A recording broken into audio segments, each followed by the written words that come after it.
saya ingin mereview apa yang sudah pernah saya pelajari. Di sini saya akan mereview bagaimana cara menghubungkan kabel LAN, terus bagaimana cara menghubungkan tanpa kabel LAN di antara komputer satu dengan komputer yang lain. Oke, pertama buka ini menu, kita buat contohnya di sini ya, kita buat dokumen baru, contoh share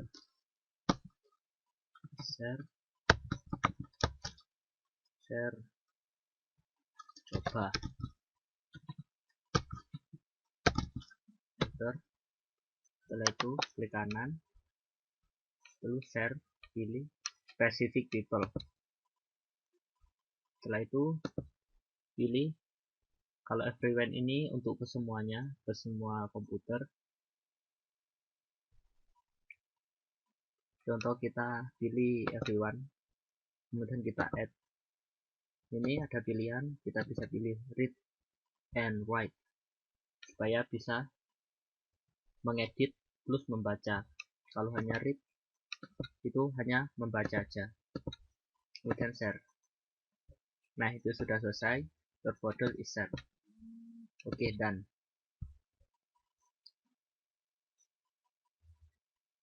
Setelah itu, jika kita ingin memunculkan folder itu bisa terbaca sistem lain, pilih properties ya, klik kanan itu properties, kemudian pilih save sharing, pilih advanced sharing, kemudian ini cawang ya. Setelah itu ini adalah limit number dari 20, ini maksudnya 20 sistem perangkat yang ingin menggunakan aplikasi ini. Jadi maksimal hanya 20, seandainya komputer ini menjadi servernya. Kemudian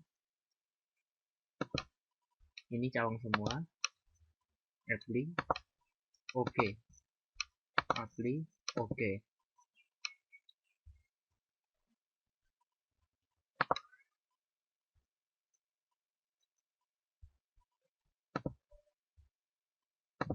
Nah, secara otomatis aplikasi ini akan terbaca di komputer yang lain. Hasilnya kayak gini.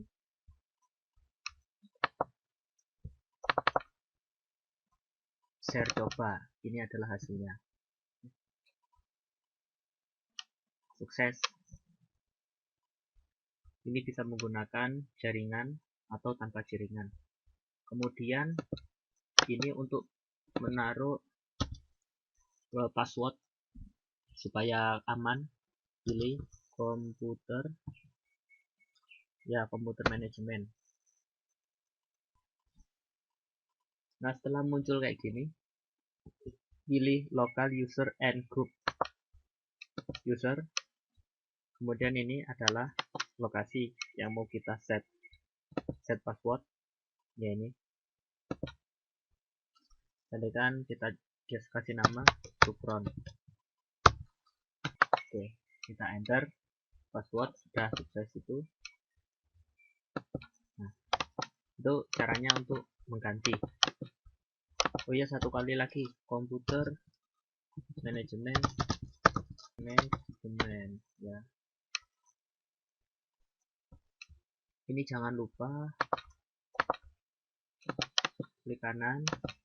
Nih, awalnya kan gini, terus cawang kayak gini ya, bisa diaktifkan. Oke, saya itu keluar.